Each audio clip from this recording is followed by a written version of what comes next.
আসসালামু আলাইকুম। সংবাদে আপনাদের সবাইকে স্বাগত জানাচ্ছি। আমি ফিরোজ তোহা। শুরুতেই সংবাদ শিরোনাম। বাংলাদেশের সর্বশেষ গুরুত্বপূর্ণ আপডেট সংবাদে আপনাকে স্বাগত। শুরুতেই সংবাদ শিরোনাম, পরে বিস্তারিত।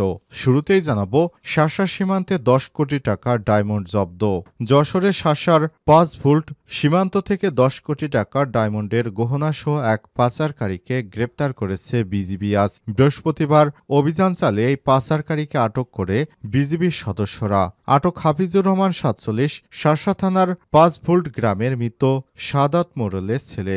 জব্দকৃত ডায়মন্ডের ওজন 210 গ্রাম, যার বাজার মূল্য 10 কোটি টাকা বলে জানিয়েছে বিজিবি।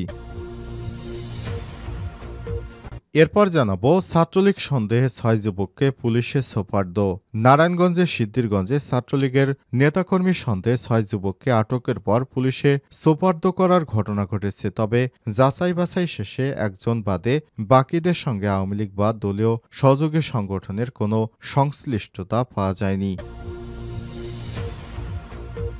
এদিকে বিএনপির শরিকরা আসন নিয়ে বোঝাপড়ার প্রত্যাশায়। নির্বাচনের প্রস্তুতি। ত্রয়োদশ জাতীয় সংসদ নির্বাচনে সুনির্দিষ্ট তারিখ এখনও ঘোষিত হয়নি। তবে ভোটকে সামনে রেখে এরই মধ্যে জোরে সোরে চলছে ইসলামী দলগুলোর নির্বাচনী ঐক্য গঠনের তৎপরতা। এমন প্রেক্ষাপটে ভোটের রাজনীতিতে এগিয়ে থাকতে যুগপৎ ঐক্য ধরে রেখে ইসলামী দলগুলোকে কাছে টানার উদ্যোগ নিয়েছে বিএনপি। জানাবো, যুক্তরাষ্ট্রের চার্চ দ্য অ্যাফেয়ার্সের সঙ্গে মির্জা ফখরুলের বৈঠক। ঢাকায় নিযুক্ত যুক্তরাষ্ট্রের chargé d' affaires Tracy Ann জ্যাকবসনের আমন্ত্রণ প্রাতরাশ বৈঠকে অংশ নিয়েছে বিএনপির মহাসচিব মির্জা ফখরুল ইসলাম আলমগীর। বৃহস্পতিবার 30 জানুয়ারি সকাল 10টায় গুলশানের বাসভবনে এই প্রাতরাশ বৈঠকের আয়োজন করেন জ্যাকবসন। এদিকে দহগ্রাম সীমান্তে আবারও বিএসএফের তৎপরতা, বিজিবির টহল জোরদার। লালমনিরহাটের পাটগ্রাম দহগ্রাম উপজেলার দহগ্রাম সীমান্তে শূন্য রেখায় কাঁটাতারে বেড়া স্থাপন নিয়ে আবারও ভারতীয় সীমান্তরক্ষী বাহিনী বিএসএফের তৎপরতা দেখা দিয়েছে। সম্প্রতি সামাজিক যোগাযোগ মাধ্যমে ছড়িয়ে পড়া 1 মিনিট 51 সেকেন্ডের একটি ভিডিওতে বিএসএফের উপস্থিতিতে ভারতীয়দের বেড়া নিয়ে কাজ করতে দেখা গেছে। এবং সর্বশেষ জানাবো, ফিলিস্তিনিদের পক্ষে আন্দোলন করা শিক্ষার্থীদের ভিসা বাতিল করবেন ডোনাল্ড ট্রাম্প। ফের ফিলিস্তিনিদের বিপক্ষে পদক্ষেপ নিলেন মার্কিন নতুন প্রেসিডেন্ট ডোনাল্ড ট্রাম্প। বার্তা সংস্থা রয়টার্সের এক প্রতিবেদনে বলা হয়েছে, যুক্তরাষ্ট্রের যেসব বিদেশি শিক্ষার্থী ফিলিস্তিনিদের পক্ষে বিক্ষোভে অংশ নিয়েছিলেন তাদের নিজ দেশে ফেরত পাঠাবেন ডোনাল্ড ট্রাম্প। এ নিয়ে ট্রাম্প একটি নির্বাহী আদেশে সই করেছেন। প্রিয় দর্শক, এতক্ষণ শুনছিলেন সংবাদ শিরোনাম, এবারে বিস্তারিত। তবে তার আগে বন্ধুরা, অনুরোধ থাকবে সংবাদটিতে একটি লাইক দিন। এই চ্যানেলে আপনি নতুন হয়ে থাকলে আমাদের সংবাদটি দেখতে দেখতে চ্যানেলটি সাবস্ক্রাইব করে রাখুন। কমেন্ট করে বন্ধুরা আপনার মূল্যবান মতামত জানিয়ে দিন আপনি বিশ্বের কোন দেশ থেকে বা বাংলাদেশের কোন স্থান থেকে আমাদের সংবাদটি দেখছেন এবং শুনছেন। এবারে বিস্তারিত। শাসা সীমান্তে 10 কোটি টাকা ডায়মন্ড জব্দ।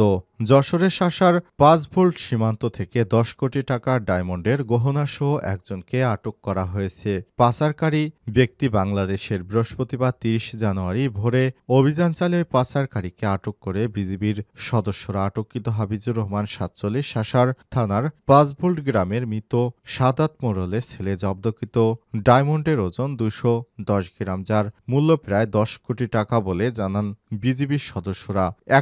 21 বিজিবি ব্যাটালিয়নের অধিনায়ক লেফটেন্যান্ট কর্নেল মোহাম্মদ খুরশিদ আনোয়ার জানান, 5 ভোল্ট বিওপি টহলের দল বাদিপাড়া রাস্তায় ব্যাটারি চালিত ভ্যানযোগে একজন ব্যক্তিকে আসতে দেখে এবং টহল দলের নিকটবর্তী এলে সন্দেহভাজন তাকে আটক করে। পরে আটক ব্যক্তিকে তল্লাশি করে তার কোমরের স্ট্রেপ দ্বারা অভিনব কায়দায় লুকিয়ে 210 গ্রাম ওজনের ডায়মন্ডের আংটি 60টি, পায়েল 2টি, ব্রেসলেট 1টি, বালা 3টি, নাকফুল 12টি এবং একটি ব্যাটারি চালিত ভ্যান আটক করা হয়। এদিকে জব্দকৃত diamond jewellery treasury office Jessore এবং ভ্যানসহ আসামি হাফিজুরকে শাসা থানায় হস্তান্তরের কার্যক্রম প্রক্রিয়াধীন রয়েছে। ছাত্রলীগ সন্দেহে ৬ যুবককে পুলিশে সোপর্দ। নারায়ণগঞ্জের সিদ্ধিরগঞ্জে নিষিদ্ধ ছাত্রলীগের নেতাকর্মী সন্দেহে ৬ যুবককে আটকের পর পুলিশে সোপর্দ করার ঘটনা ঘটেছে। তবে যাচাই বাছাই শেষে একজন বাদে বাকিদের সঙ্গে আওয়ামী লীগের কোনো সম্পৃক্ততা নেই বলে জানা গেছে। এরপর আটককৃতদের ৫ জনকে ছেড়ে দেওয়া হয় এবং যে ছাত্রলীগের সঙ্গে জড়িত তাকে গ্রেপ্তার দেখিয়েছে পুলিশ। আজ শহরের শহীদ মিনার এলাকা থেকে তাকে আটক করা হয়। আটক বারেক ভূঁইয়া ২৫০০ উপজেলা যুবলীগের যুগ্ম সাধারণ সম্পাদক পদে রয়েছেন তিনি। নারায়ণগঞ্জ ২ আসনের সাবেক সংসদ সদস্য নজরুল ইসলাম বাবুর খালাতো ভাই। স্থানীয় সূত্র থেকে জানা গেছে, চাষারা শহীদ মিনারে ছাত্রলীগের নেতাকর্মী সন্দেহে কয়েকজন যুবককে আটক করে উপস্থিত যুবকরা। ছাত্রলীগ সংশ্লিষ্টতার অভিযোগে তাদের জেরা করা হয়। মোবাইল ফোন ঘাটেন কয়েকজন। খবর পেয়ে সেখানে পুলিশ উপস্থিত হলে আটক ব্যক্তিদের পুলিশের হাতে তুলে দেয়া হয়। পুলিশ পরে ৬ যুবককে পুলিশ ভ্যানে তুলে নিয়ে যায়। নারায়ণগঞ্জের সদর মডেল থানার ভারপ্রাপ্ত কর্মকর্তা ওসি নাসিরউদ্দিন আহমেদ জানান, ছাত্রলীগ সন্দেহে ৬ জনকে আটক করা হয়েছে। তবে যাচাই বাছাই শেষে যুবলীগের রাজনীতির সঙ্গে একজনের সম্পৃক্ততা পেয়েছি। ২৫০০ উপজেলা যুবলীগের যুগ্ম সাধারণ সম্পাদক বারেক ভূঁইয়াকে আটক করা হয়েছে। আটক ওই ব্যক্তি নারায়ণগঞ্জ ২ আসনের সাবেক সংসদ সদস্য নজরুল ইসলাম বাবুর খালাতো ভাই। এছাড়াও বাকি ৫ জনকে ছেড়ে দেওয়া হয়েছে। তাদের মধ্যে ব্যবসায়ী ও শিক্ষার্থী রয়েছে বলে জানা গেছে। তিনি আরো বলেন, ৬ জনকে আটক করে জনগণ কিল ঘুষি মারে। এই খবর পেয়ে পুলিশ গিয়ে তাদের উদ্ধার করে। পরে যাচাই বাছাই শেষে ৫ জনকে ছেড়ে দেওয়া হয় এবং একজন ছাত্রলীগের আওয়ামী লীগের সঙ্গে যুক্ত থাকার কারণে তাকে গ্রেপ্তার দেখানো হয়েছে। বিএনপির শরিকরা আসন নিয়ে বোঝাপড়ার প্রত্যাশায়। ত্রয়োদশ জাতীয় সংসদ নির্বাচনে সুনির্দিষ্ট তারিখ এখনও ঘোষণা হয়নি। তবে ভোটকে সামনে রেখে এরই মধ্যে জোরে সোরে চলছে ইসলামী দলগুলোর নির্বাচনী ঐক্য গঠনের তৎপরতা। এমন প্রেক্ষাপটে ভোটের রাজনীতিতে এগিয়ে থাকতে যুগপৎ ঐক্য ধরে রেখে ইসলামী দলগুলোকে কাছে টানার উদ্যোগ নিয়েছে বিএনপি। রাজনৈতিক এমন মেরুকরণ পরিস্থিতিতে কৌশলের অংশ হিসেবে এখনই যুগপতের শরিকদের সঙ্গে আসন বন্টনে যেতে চায় না দলটি।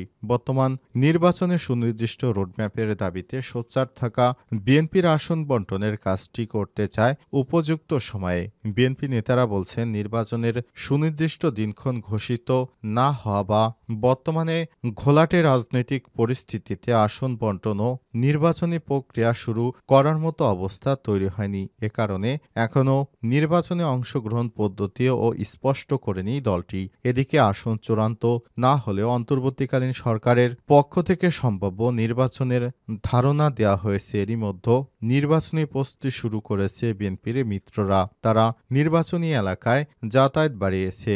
অনেকে প্রায় প্রতি মাসেই এলাকায় যাচ্ছেন। এলাকায় সাংগঠনিক কার্যক্রমের পাশাপাশি করছেন সুধী সমাবেশ। প্রাথমিক গণসংযোগ ও কর্মসূচিও অব্যাহত রেখেছে। ভোটারের আস্থা অর্জনের জনসম্পৃক্ততামূলক কর্মসূচির পাশাপাশি সামাজিক কর্মকাণ্ডেও অংশ নিচ্ছেন তারা।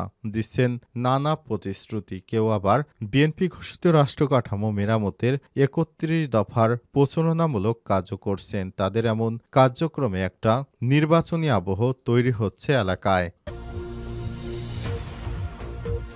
যুক্তরাষ্ট্রের চার্জ দ্য অ্যাফেয়ার্সের সঙ্গে মির্জা ফখরুলের বৈঠক।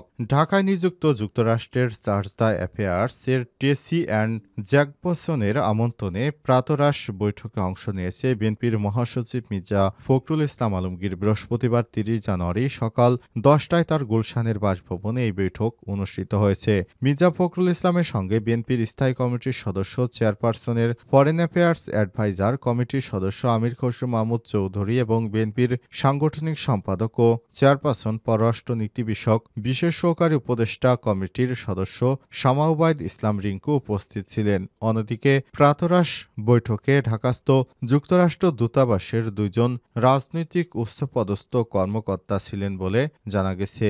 বিএনপির মিডিয়া সেলের সদস্য সাইরুল কবির খান এসব তথ্য নিশ্চিত করেছে।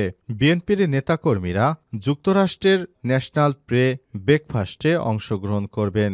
যুক্তরাষ্ট্রের ন্যাশনাল প্রে ব্রেকফাস্টে বিএনপির পক্ষ থেকে মির্জা ফখরুল ইসলাম আলমগীর এবং বিএনপির জাতীয় স্থায়ী কমিটির সদস্য আমির খসরু মাহমুদ চৌধুরী এবং তারেক রহমানের পক্ষ থেকে তার মেয়ে জাইমা রহমান যুক্তরাষ্ট্রে ন্যাশনাল প্রে ব্রেকফাস্টে অংশগ্রহণ করবেন বলে জানানো হয়েছে বিএনপির পক্ষ থেকে।